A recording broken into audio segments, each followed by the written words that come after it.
it has become extremely plausible that this trip between the maternity ward and the crematorium is what there is to life. And we still have, going into our common sense, the 19th century myth, which succeeded the ceramic myth in Western history. I call it the myth of the fully automatic model. Man is a little germ that lives on an unimportant rock ball that revolves about an insignificant star on the outer edges of one of the smaller galaxies. But on the other hand, if you think about that for a few minutes, I am absolutely amazed to discover myself on this rock ball rotating around a spherical fire. It's a very odd situation. And the more I look at things, I cannot get rid of the feeling that existence is quite weird. I know that. See, a philosopher is a sort of intellectual yokel who gawks at things that sensible people take for granted. And sensible people, existence is nothing at all. I mean, it's just basic, and just go on and do something. See, this is the current movement in philosophy. Logical analysis says you mustn't think about existence. It's a meaningless concept. Therefore, philosophy has become the discussion of trivia. No good philosopher lies awake nights worrying about the destiny of man and the nature of God and all that sort of thing, because a philosopher today is a practical fellow who comes to the university with a briefcase at 9 and leaves at 5. He does philosophy during the day, which is discussing whether certain sentences have meaning, and if so, what. And then he would, as William Earle said in a very funny essay, he would come to work in a white coat if he thought he could get away with it. Problem is, he's lost his sense of wonder. Wonder is like, in modern philosophy, something you mustn't have. It's like enthusiasm in 18th century England. It's a very bad form. But you see, I don't know what question to ask when I wonder about the universe. It isn't a question that I'm wondering about, it's a feeling that I have. Because I cannot formulate the question that is my wonder. The moment my mouth opens to utter it, I suddenly find I'm talking nonsense. But that should not prevent wonder from being the foundation of philosophy. So, there is obviously a place in life for a religious attitude in the sense of awe, astonishment at existence. And that is also a basis of respect for existence. We don't have very much of it in this culture, even though we call it materialistic. In the culture that we call materialistic today, we are, of course, bent on the total destruction of material and its conversion into junk and poisonous gas as quickly as possible. This is not a materialistic culture, because it has no respect for material. And respect is in turn based on wonder, on feeling the marvel of just an ordinary pebble in your fingers.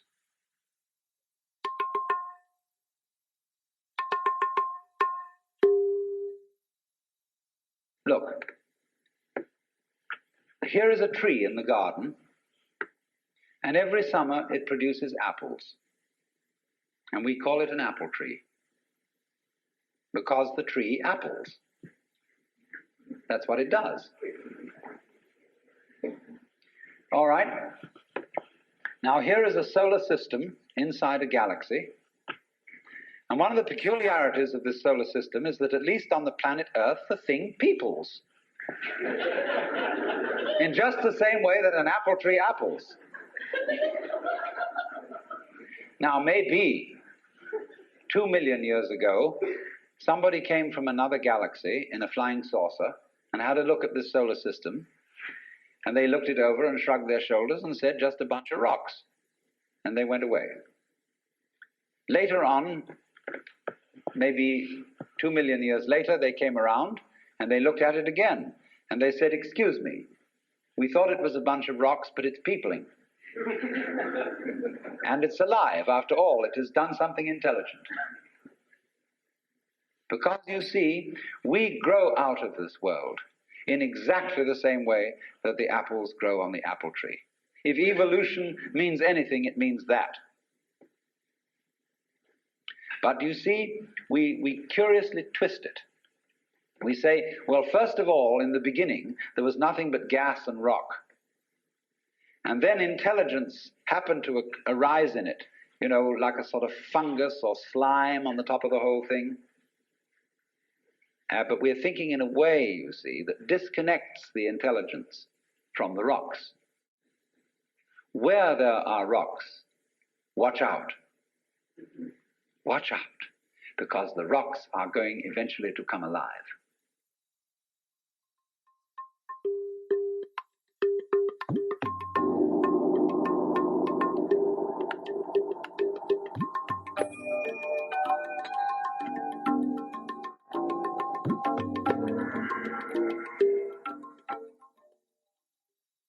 Theology has not, as a matter of fact, had a very distinguished record in promoting the study of other than the Christian religion. Because you see, if you know in the first place that you have the true religion, there really is no point in studying any other one, and you can very quickly find reasons for showing them to be inferior, because that was a foregone conclusion. They had to be. Because if, for example, you get into discussions as to whether Buddha was a more profound and spiritual character than Jesus Christ, you arrive at your decision on the basis of a scale of values which is, of course, Christian. And in this sense, the judge and the advocate are the same. Now, as you know, I'm not being very fair and very kind to modern theology. But there is this strange persistence of insisting that our group is the best group. And I feel that there is in this something peculiarly irreligious, and furthermore, it exhibits a very strange lack of faith. Because I believe that there is a strong distinction between faith on the one hand and belief on the other. That belief is, as a matter of fact, quite contrary to faith. Because belief is really wishing. It's from the Anglo-Saxon root leaf, to wish. And belief, stated, say, in the Creed, is a fervent hope that the universe will turn out to be thus and so. And in this sense, therefore, belief precludes the possibility of faith, because faith is openness to truth, to reality, whatever it may turn out to be. I want to know the truth. That is the attitude of faith. And therefore, to use ideas about the universe and about God as something to hang on to, in the spirit of Rock of Ages cleft for me, and there's something very rigid about a rock.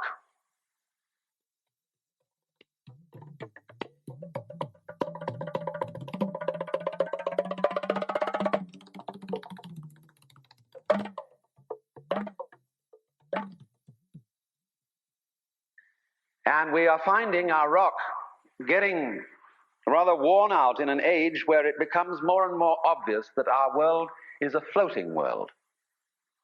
It's a world floating in space where all positions are relative and any point may be regarded as the center. A world which doesn't float on anything, and therefore the religious attitude appropriate to our time is not one of clinging to rocks, but of learning to swim. And you know that if you get in the water and you've nothing to hold on to, and you try to behave as you would on dry land, you will drown. But if, on the other hand, you trust yourself to the water and let go, you will float. And this is exactly the situation of faith.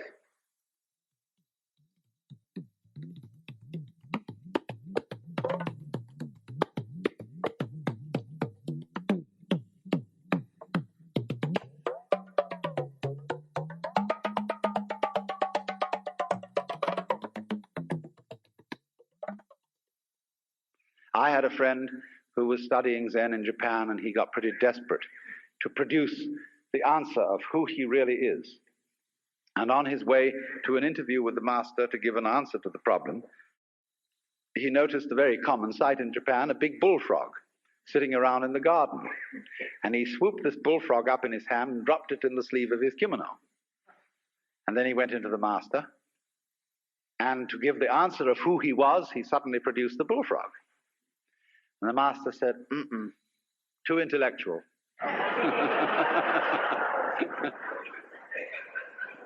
In other words, this answer is too contrived.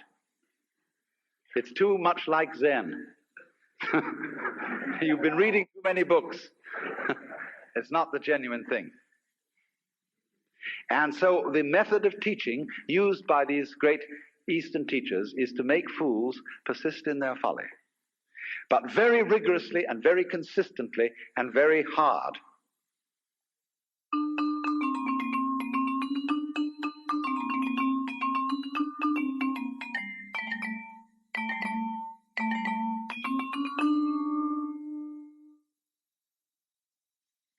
Now, if you go to a Zen teacher, he'll say, well, I have nothing to teach. There is no problem. Everything's perfectly clear. And you think that one over. And you say, he's probably being cagey.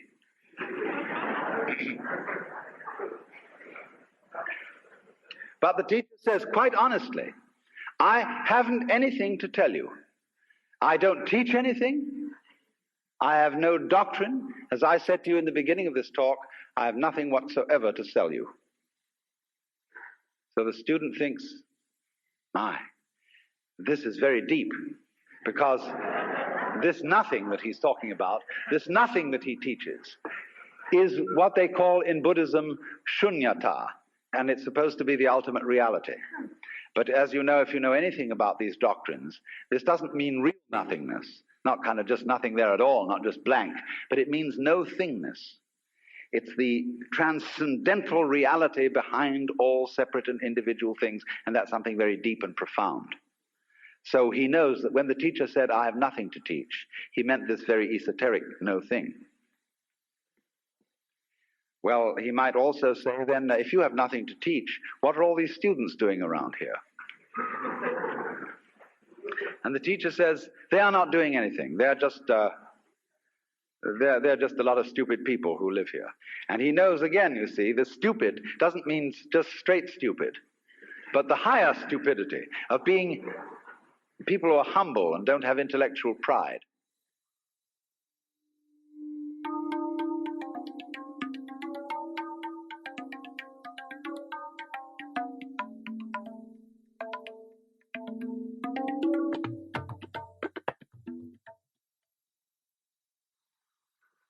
The Christian proverb is that man's extremity is God's opportunity.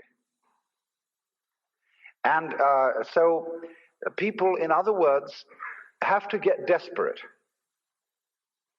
Imagine the idea that the moment you were born, you were kicked off the edge of a precipice, and you're falling. As you fell, a great lump of rock came with you, and is traveling alongside you. And you're clinging to it for dear life. And thinking, gee, I've got to hold on to this, you see? Well, it doesn't do a thing for you. And it's only making you anxious. And it's only when you understand that it doesn't do a thing for you that you let go and relax. So everybody's in this situation. We're all completely insecure. We're all headed straight for death as if we had been condemned by a judge. And yet here we are all clinging on to things. And we have all sorts of alibis for doing this. We say, well, I have responsibilities for my dependents and I've got to cling on. But all you're doing is you're teaching your dependents to cling in the same way as you are. And making them miserable by learning to go on surviving compulsively. So the thing is, same way, if you're caught in a torrent, and you try to get out of it by swimming against it, you'll just wear yourself out and you're still carried along with it. So the sensible thing to do is to turn around and swim with it. And if you want to get out of it, swim towards the edge. But go with it. Same way when you're sailing. Always keep the wind in your sails. If you want to go against the wind, tack. But use the wind. So it's this way, you know. We're all in this great stream of change, which we call life. We are the stream. If you imagine you're separate from it and you're being carried along by it as if you were a cork, that's a delusion. You're a wave of the stream itself. So get with it.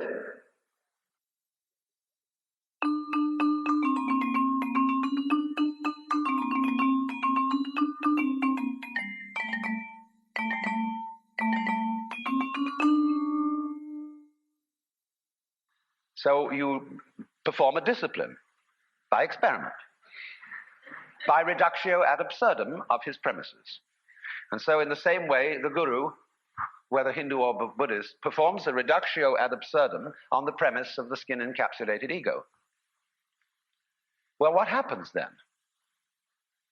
You might imagine from garbled accounts of Eastern mysticism that one thereupon disappears forever into an infinite sea of faintly mauve jello.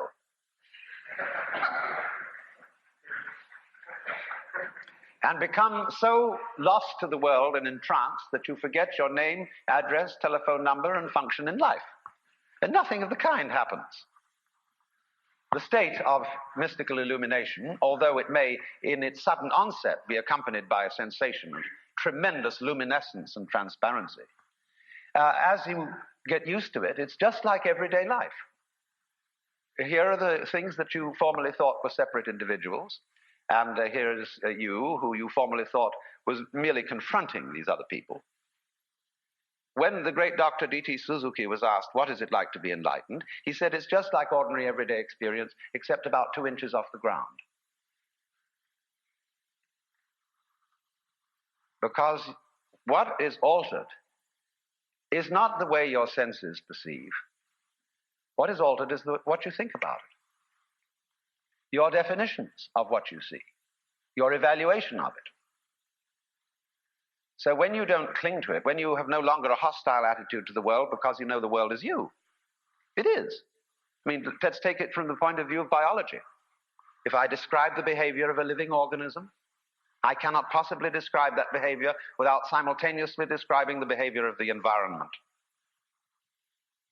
So that I discover that I don't describe organisms in environments, I describe a unified field of behavior called an organism environment. It's an awkward word, but there it is. The environment doesn't push the organism around. The organism doesn't push the environment around. They are two aspects or poles of the same process.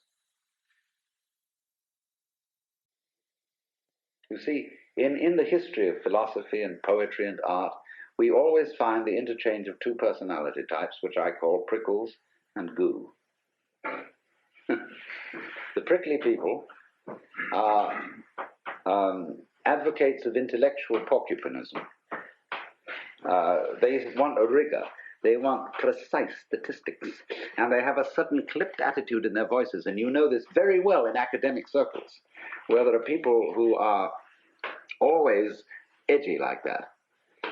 And they accuse other people of being disgustingly vague and miasmic and mystical. But the vague, miasmic, and mystical people accuse the prickly people of being mere skeletons with no flesh on their bones. And they say to you, you just rattle. You're not really a human being. You know the words, but you don't know the music.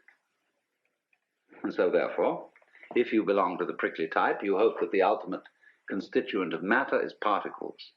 If you belong to the gooey type, you hope it's waves. If you are prickly, you're a classicist. And if you're gooey, you're a romanticist. And going back into medieval philosophy, if you're prickly, you're a nominalist. If you're gooey, you're a realist. And so it goes. But we know very well that this natural universe is neither prickles nor goo exclusively. It's gooey prickles and prickly goo. And you see, it all depends on your level of magnification.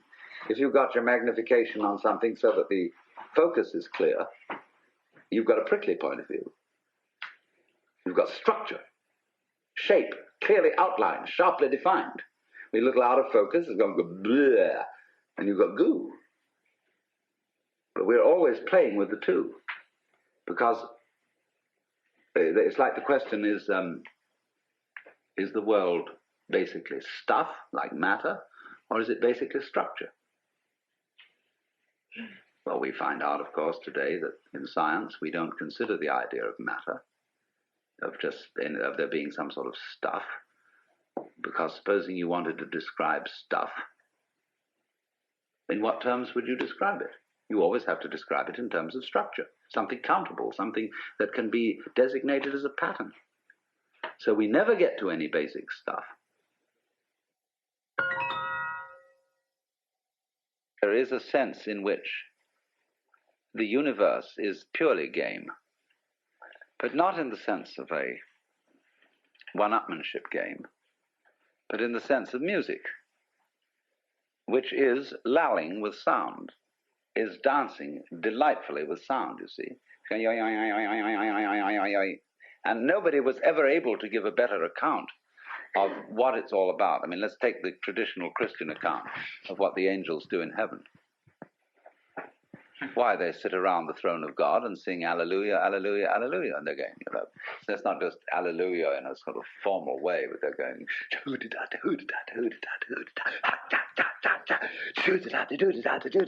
no, they're really swinging. And by the time you know where they are, the swinging has reached such fantastic proportions. And they've thought out the most amazing little goody-doody-doody-doody-doos that you've got the whole physical universe happening. Yeah, that's the way it starts. And so, I mean, this game is great.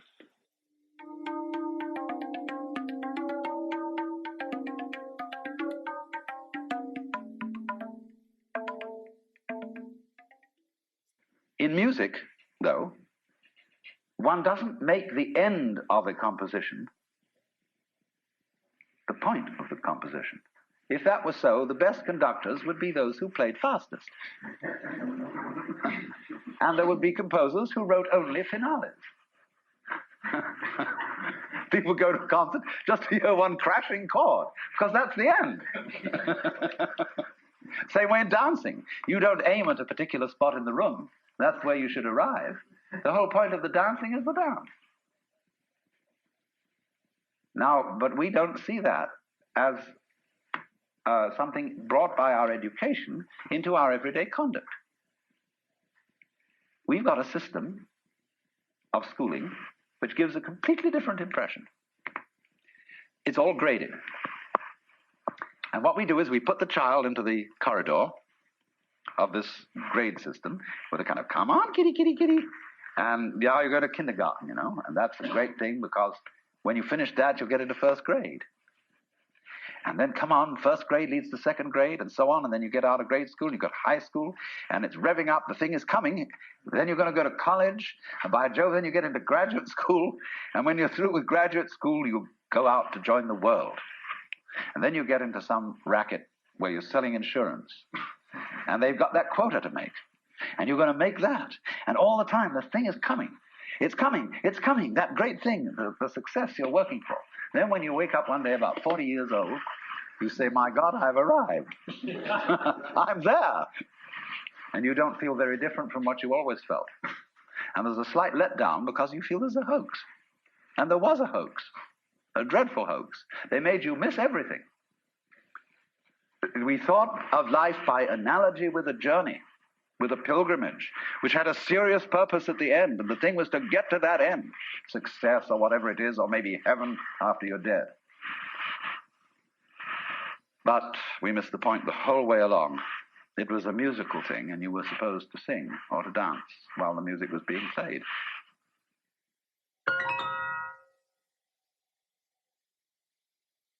Why do we love nonsense? Why do we love Lewis Carroll with his "'Twas brillig and the slithy toves did gyre and gimble in the wave, all mimsy were the borogroves and the mumraths outgrabe"?